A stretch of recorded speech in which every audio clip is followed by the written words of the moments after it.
Hello, and welcome to episode number 4 of the Four. Marriage Coach Yes. podcast, where we are here to help take your marriage, your relationship from surviving to thriving. Today on the Marriage Coach podcast, we will be discussing me and you against the world.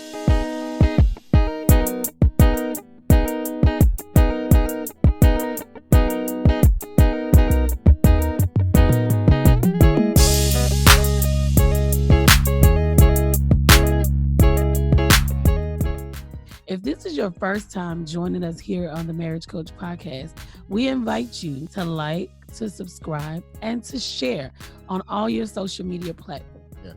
Yes, we invite you to subscribe to our Lead to Greatness podcast to learn more about leaders and careers and interviews and all those things to be great in your everyday life. Right. And we invite you to subscribe to our Marriage Coach podcast, which is to help you in any form of relationship or preparing for relationship. Yeah, absolutely. Today's topic is you and me against the world. That's right. You and me against the world. When we first got together, I believe it was a song, just you and me against the world. Oh, yeah. Yeah. So basically, That's right. The song, If Our Friends and yeah, yeah. yeah. Yeah. And so that was like our theme song for our marriage. Yeah. Definitely early on, we used to say it a lot more. It used to always be you and me against the world.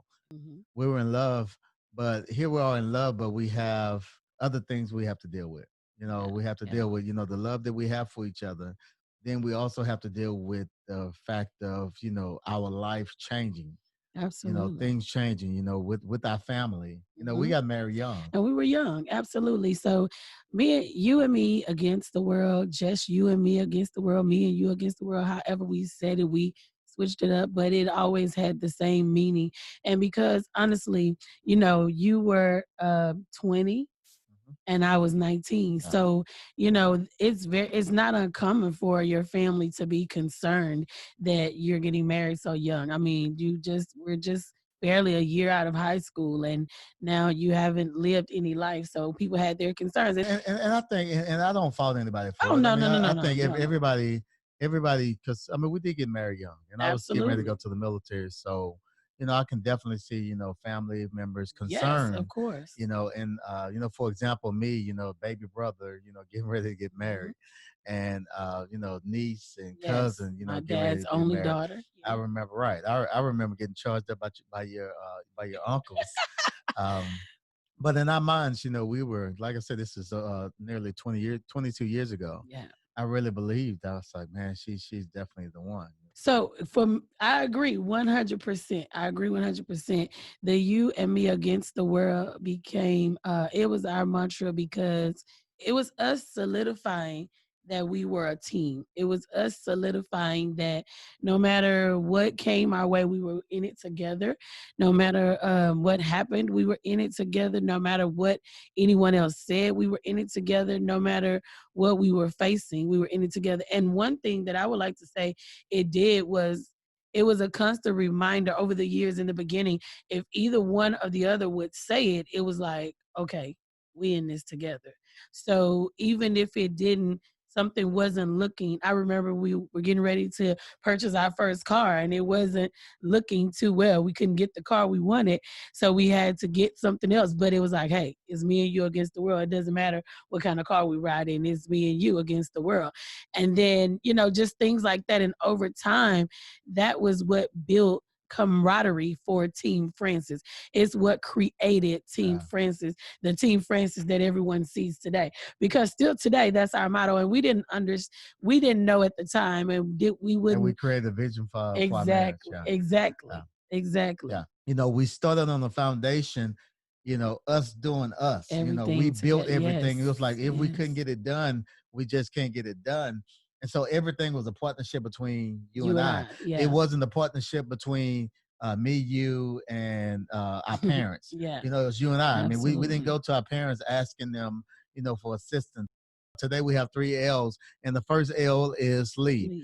So the thing about it, going back to me, you against the world, back to the story. So the advantage we had like I said, again, I'm gonna say again, it's not like we was just super smart or whatever, Mm-mm. and we had everything figured out. But what happened is we left. I left and I went to the military. I was in the army. We was in another city, In another the state. state. We was, in, we Mm-hmm. was was living in Kentucky, living in Mm-hmm. Kentucky 4 years. So we were in Kentucky, and so here we are living in Kentucky, and we're away from our family members. Our family members not even close to us. So Right, right, so right. therefore, it's just certain things we had to do on our own. It's just Mm-hmm. certain ways we had to kind of make it on our own and kind of, come up with decisions on our own. We couldn't just, pick up the phone or go over to someone's house and ask for someone advice. Yeah, I mean, yeah. we had to literally, figure Figure it it out. out. Absolutely. So I mean, leaving, I think was a great thing for us. Leaving, like I say, it wasn't intentional. It Mm-hmm. wasn't a plan, but looking back on in hindsight, it was one of the biggest blessings we ever made when we left, because we Absolutely. left, and when we left, everybody that we were connected to, They were not they were not intimately caught up into the intermingled relationship. into the relationship.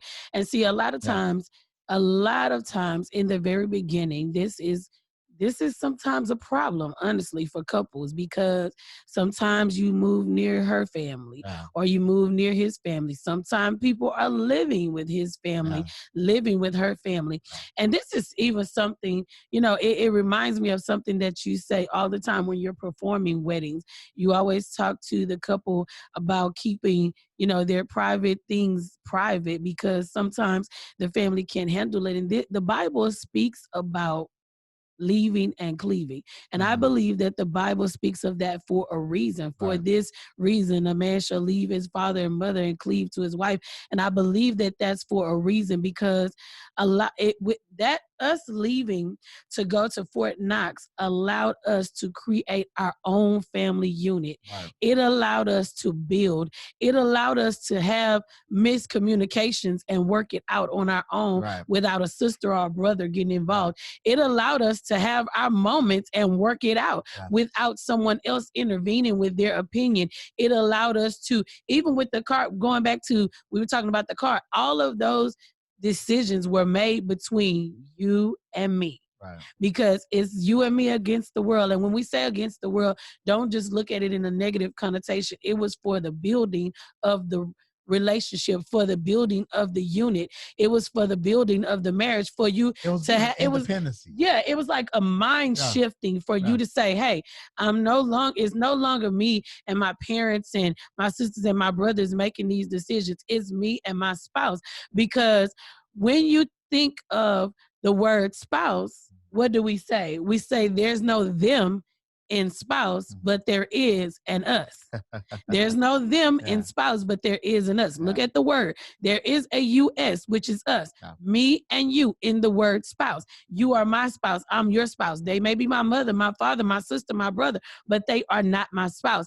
And we talked about last week about Yeah, your relationship with God being the first key. To be in right relationship with God, for your marriage to be right, you are supposed to be in this with your spouse, yeah. not with everyone else. Not with mom and dad. So the Not with reason why grandma. we talked Not with about cousins. Yeah, leaving, because you may not be able to leave to another state, and that may not be what is best for you, yeah. but you have to leave the mindset. Even if you are living with your spouse's parents, if that is the situation, you do what you have to do, is not an issue. But your parents cannot be a part of your marital relationship. Your mother, father can't be of the decisions. I mean, the goal will be to work on being on your own so Yeah. that you can actually leave, have your own home and all of that. But you have to be real about the situation where you are. Let's say this, because here's the thing: we're living in we're in 2020. Yes.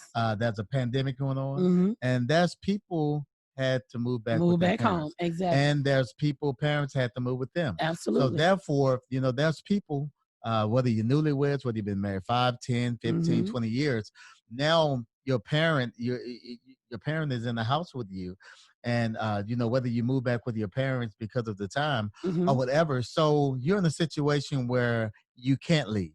You can't leave. So I want to speak to that situation when you can't leave. Can't leave When physically. when you can't leave physically. Hmm. So you can't leave physically, but this is what you have to do. You can't leave physically, but you have to be very careful. If I can give you one key of advice is if you can't leave, make sure you don't allow them into your marriage, Exactly. into your problems, into your Mhm. frustration. Because this is what I tell some people when I marry them. I tell them, I say, you know what? I say, you guys, you get into you get into a debate or a conflict or whatever the case may be. Mhm. So you get into an argument and you have a disagreement. You all will forgive each other. Mhm. You forgive each other, but your But family your won't. family will never So we forget. have to be Mhm. very careful Yeah. what we tell our family. We have to be very careful what we tell our mothers. We have to be very careful what we tell our fathers, our cousins, our aunties, because they will not forgive your spouse. It can be 5 years down the line, and here you are. They still looking your spouse up beside the head, and your Yeah. spouse is like, "What in the world is going on? Absolutely. Why ain't so and so don't like me? Why Mhm. Uncle Leroy don't like me?" And the truth Mhm. of the matter is, Leroy don't like you because you went to Leroy and you told Leroy what was going on, Yeah. and now you done fixed and rectified the situation, and now Leroy is still mad. Absolutely. And so what we have to understand as a couple now, you're married, you're a unit, you're your own family unit. Yeah, Yes, you still have your family, your right, mother, your father, your siblings, your cousins, all of them. But that's why that's called, you have a difference, immediate family and extended family. Once you get married, even if you don't have kids, your spouse is your immediate family. right. If you have Absolutely. kids, your immediate family is you, your spouse, and your kids. Right, Everyone else, including mom and dad, are now extended family right. Absolutely. because they Yeah, as a biological sense, they are your immediate family because they're your mom and dad, but you have now become a separate unit. So when we say leave, don't look at it only from a physical standpoint. For us starting our marriage, we left physically right, as far as moving to another state because of a career choice. Some people will leave physically, right, whether it's your parents live on the north side and you live on the south side, your parents live in Acres Home and you live in Summerwood, whatever it is, you may leave physically. You may move down the street from your parents. So you may leave physically, but it's really more a mental thing. It's really more a life shift mm, that you are leaving this immediate circle yeah, and you are connecting to a new circle, that you are creating new ways of living, new systems. You're creating new traditions yeah, and new ways that you do things. And for us, that me and you against the world was us doing that. It was us creating a family unit, yeah. leaving from here. He left from his parents' home. I left from my parent home, and we became a unit together, whether that was over another state or just mentally. So you have to know your everybody cannot be involved in your marital relationship. You get upset with your spouse, you go run into mom, that's going to be a problem. Yeah. You get upset with your spouse, you go telling your dad, that's going to be a problem. Because even if you say, don't say nothing, they're still going to feel a certain type of way. And that's going to create a problem for your unit. When you cannot become a unit, you can't put your spouse as number one. Leave your father and mother and Hmm. cleave to your spouse. When you cannot create that unit, there's going to be an issue.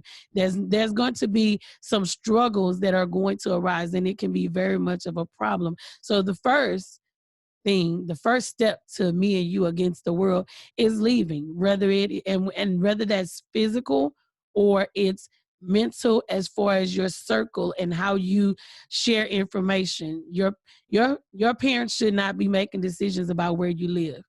Your parents should not be making decisions about where you work, what kind of car you drive, who can do this and who can't do that. Well, I think if your parents are, non-biased people, they may be able to give you advice. They may not be. I don't know your parents. You have to know that. But you have to be able to leave to create that unit. So leave mentally more so than physically. So in all essence, I mean, you really think about it. I mean, some people do leave, but they don't cleave. Yeah, that's the problem. And that's why I said we can't think of it only in a physical sense, because people be like, oh yeah, I left my parents' house. Hmm. Oh yeah, see, that's what I'm trying to tell my wife. We need to move to Seattle or whatever. Or that's what I'm trying to tell my wife. We don't need to live down the street from her mama. No, it's not. It's a mind thing. everything, it starts with the way you think. Yeah. The way you think. Everything starts with the way you think. And this is what we're talking about. The first step, leaving, is the way you think. You are now leaving this circle and you're creating this circle. It's not a loss because this circle is still going to be really connected to this circle because they're buffing against each other. Right. They're still family. But this circle here, this circle here, this circle is what comes first. Yeah. This circle Absolutely. here is what's important. This circle here is what I'm keeping together. This circle here is where my focus is. These people in this circle are the ones that I'm working to keep happy. These people in this circle is the ones that are making the decisions for what's going to happen between the people in this circle. Right. And one more thing before we move on with the leaving and cleaving. So one of the things is oftentimes we base our relationship, our marriage, based on what we saw. That's the only way we can do it until we learn better. That's why it's important to Yeah, learn. yeah. That's why it's important. Point number 2. That's why. All right. So point number 1 is you have to leave. All right. So here it is. Point number 2 is you have to learn. That's right. Come on, help us with that. Point number 2, you have to learn. Learning, you have to learn to work together with your spouse. You have to learn that marriage is a team sport. You have to not only learn to work with your spouse and that marriage is a team sport, but you also have to continue to learn your spouse because over time, just like Cedric and I shared, we have been married for this month will be 22 years, August 31st, 22 years. So over time, us being married at such a young age, I'm not the same person that I once was. He's not the same person that he once was. We grew, we changed, and we're continuing to grow and continuing to change. Right. So I love the Cedric that was 20 years old in 1998, and I love the Cedric that is 42 in 2020 because we continue to grow together. We continue to learn together. We continue to work together. And as we work together, things change among us and we change with those things. You're continuing to learn your spouse and understand your spouse. Right. Teamwork makes the dream work.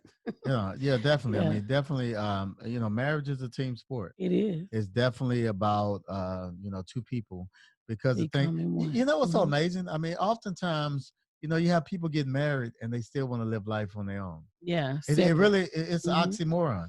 It's an oxymoron when you saying you want to marry somebody else, but then you marry them, and you still want to do everything by yourself. It doesn't even make sense. It doesn't. It doesn't make sense. It doesn't make sense to me. I mean, because what would be the point of two joining together to become one, but we still want to be separate?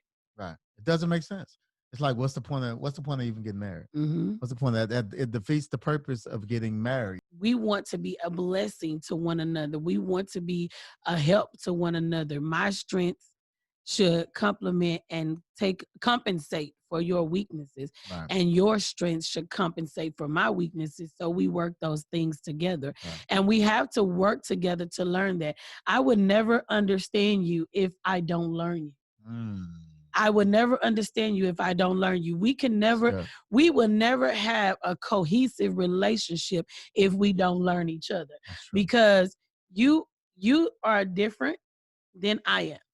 Over the years, we now have a lot of similarities, but we are still different. Right. We still can look at one situation and there's your point of view and my point of view. And because they always say when you've been together for so long, you start to look alike. But I believe you also start to think alike a little bit because you begin to grow and you like, oh, that makes sense, babe. That makes sense. And then you kind of take on the spirit of that person, and you grow together. So you're learning each other. It is important to learn your spouse. You have to learn your spouse. What makes them feel good? What bothers them? Learn how they work, how they operate. learning your spouse, you're determining what works well for your marriage. We said in Leave that this is not your parents' marriage, it's not your grandparents' marriage, it's not your uncle, your aunties, none of their marriage. It's your marriage. So you have to learn what works for your marriage, because here's the thing. Even for us, we're sharing what works for us, and you take those nuggets and you work them for your team. Right. Your team, and they will be beneficial to you because, okay, it worked. That's good. Now, because we're giving you the baseline of the nugget, learn your spouse. Right. I learned him through different situations. You'll learn your spouse through different situations. So it's only through time can you understand what this second point, learning your spouse, really how it really pans out over time. So it takes you inputting into your spouse and learning what works for you as a couple. Don't ever look at what my mom and daddy did, because what your mom and daddy did may not, you didn't marry your mama or your daddy, so you married a different person. That's like, for example, my mother loved beans. I mean, my mom. I mean, we used to eat pinto beans all the time, pinto beans and rice. Yeah, So not my gonna mom happen. loved beans, but my wife don't love She beans. She does don't like not. beans. Don't She like does beans not. at all. So imagine, because my mom liked I beans. wouldn't say I don't like them at all. Okay, you I don't like just them that much. prefer not to eat most Okay, of the time. okay. So you prefer your preference. Sorry. So based on her preference, my mom' preference was to eat beans. Her preference is not to eat beans. So I wouldn't dare, try to, what it looks like me giving you beans and saying, well, my mom eat beans. Yeah, But that's what we you're tend to not a do. good wife because you don't eat beans. Exactly. You don't cook beans. You're not a good wife because I don't cook them either. Right. But I'll buy you some. Yeah. So Popeye's red beans and rice. Yeah, or from Soul Food Place. Okay. Yeah. Anywho, it's the fact of us learning each other. Us learning each other. I know what will not work for her, Right. and she would know what will not work for me. So, Absolutely. you definitely have to learn. So it's very important to leave, and the next thing, to learn. So number one is leave. Mm-hmm. Number two is learn. What's number three? Number 3 is love. Love, love. Love, there's so So many many things things I I got got to to tell tell you. you, But but I'm that was our afraid. song too, by the way. But go ahead. Yeah. Love, love, Anyway. love. so so So love, anyway, love, love. yes, love. LOVE. Number 3 is love. Love. Love, people, hear me. Hear me. Is my mic on? Love is a choice. Love is a choice. Mm-hmm. It is not a feeling.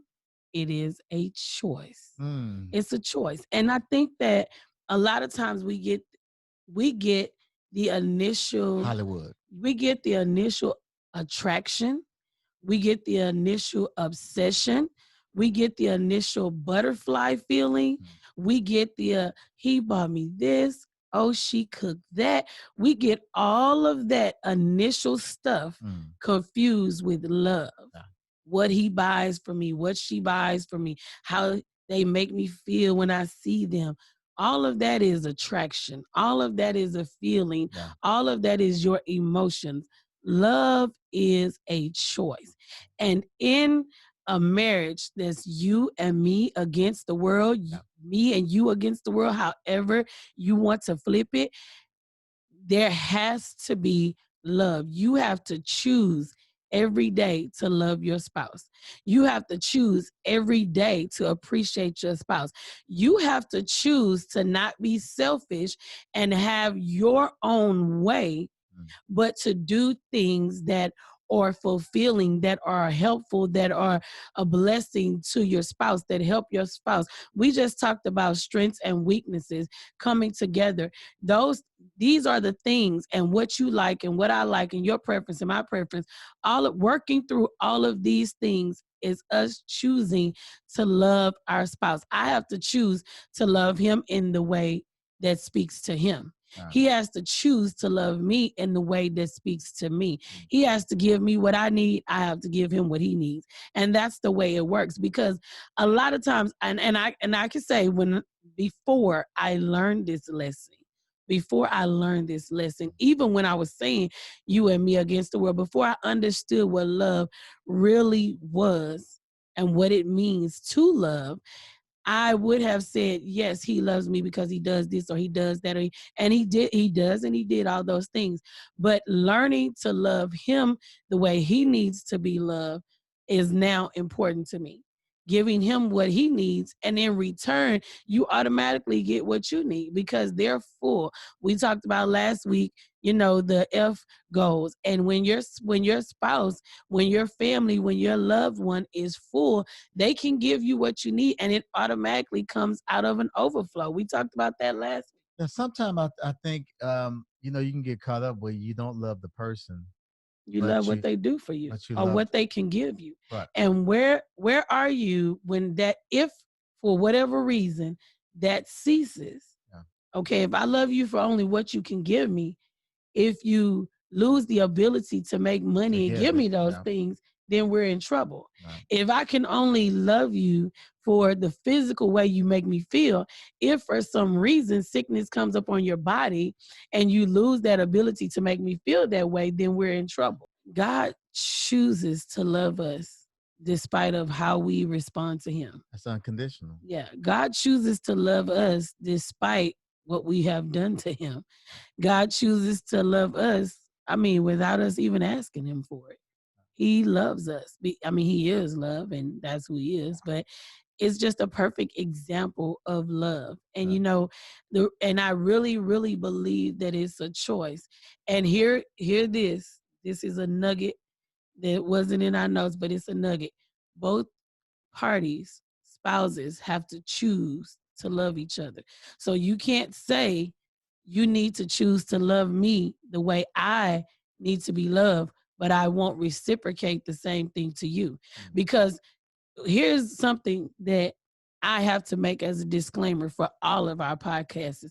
The only way for these nuggets, for these keys, for these tips, for everything that we're sharing to work, both parties have to be invested to the same degree. Two people have to equally invest. Invest. That's it. You have to be equal investment partners Yeah. in your marriage. Yeah. In order for it to 50-50. work, that's it. You can't even be 60-40. Come on. You In have to be order 50-50. for it to work, you must Yeah. be equal investment partners. Yeah. I have to love you the way you desire to be loved, the Yeah. way you deserve to be loved, the way you need to be loved. Yeah. And you have to do the same for me, because for a marriage to work, we will say that over and over again. In order for everything that we're sharing to work, you must be equal investment partners in your marriage, in your relationship, in your team.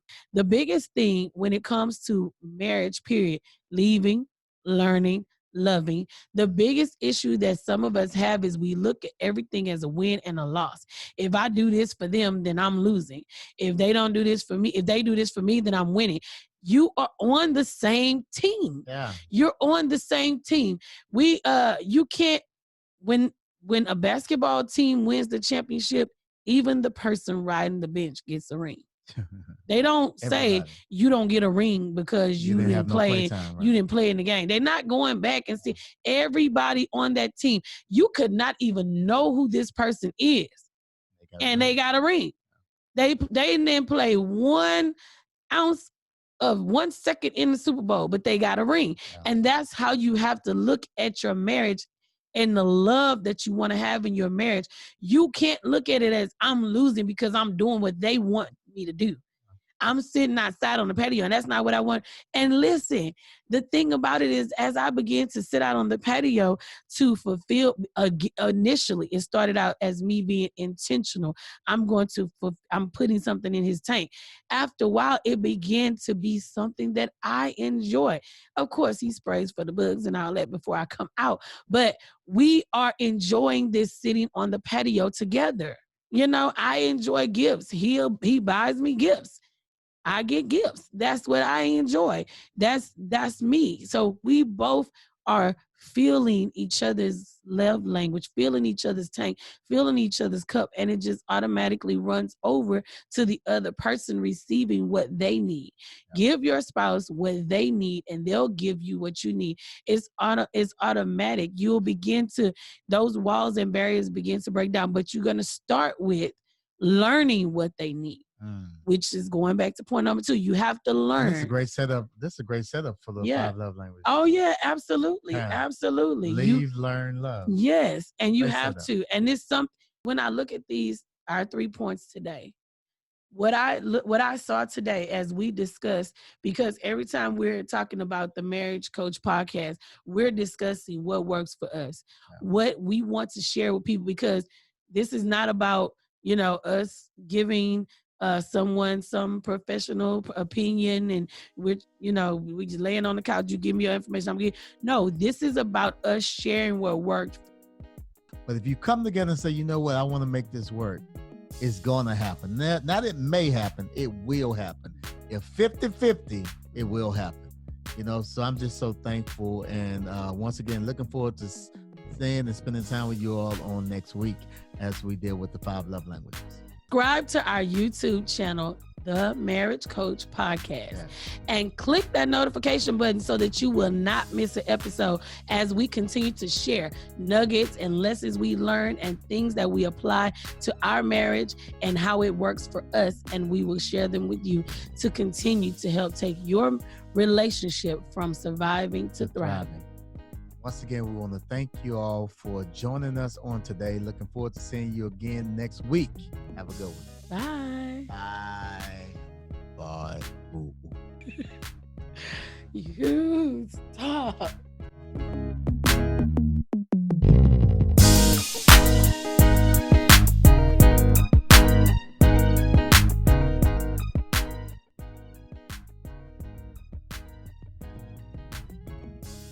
We want to thank you for joining us on the Marriage Poach.